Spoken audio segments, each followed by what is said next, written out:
ស្រុកកំរៀងដីមាសដីពេជ្រទឹកដីសឹកងំនៃយើងអើយ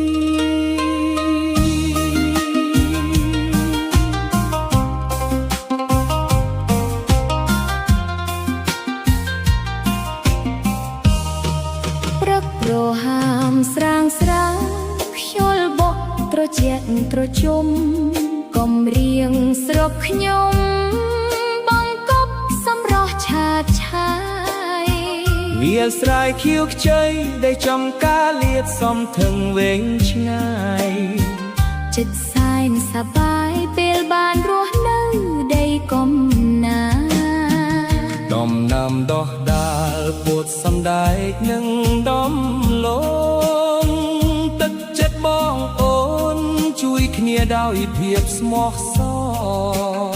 ទោះហត់នឿយយ៉ាងណាក៏នៅតែមានស្នាមញញឹមល្អជីវិតបបរស់ក្នុងស្រុកអាភីវឿង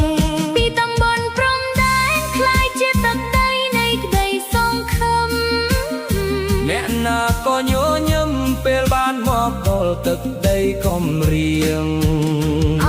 កំរៀងអើយស្រុកដែលខ្ញុំរស់នៅមានភ្នំមានព្រៃកន្លែងកំសាន្តក៏ច្រើនមោទនភាពណាស់តែស្រុកយើងកាន់តែចម្រើនចង់អញ្ជើញមិត្តភក្តិឲ្យមកលេងទឹកដីកំរៀងម្ដង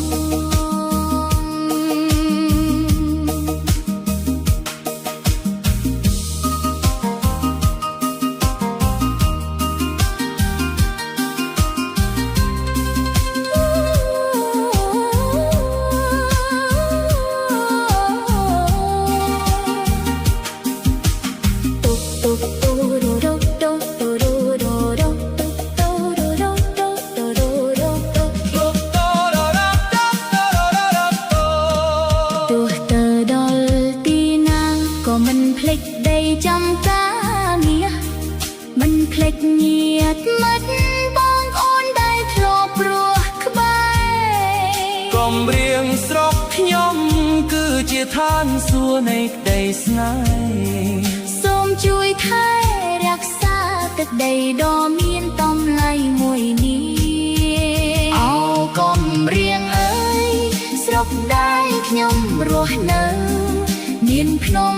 មានព្រៃកន្លែងកំសាន្តក៏ច្រើ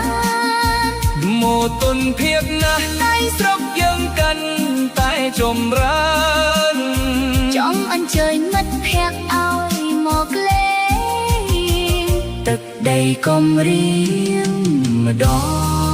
ងកំរៀងស្រុកខ្ញុំដីមាសដីពេជ្រកុំភ្លេចមកលេងស្រុកខ្ញុំផង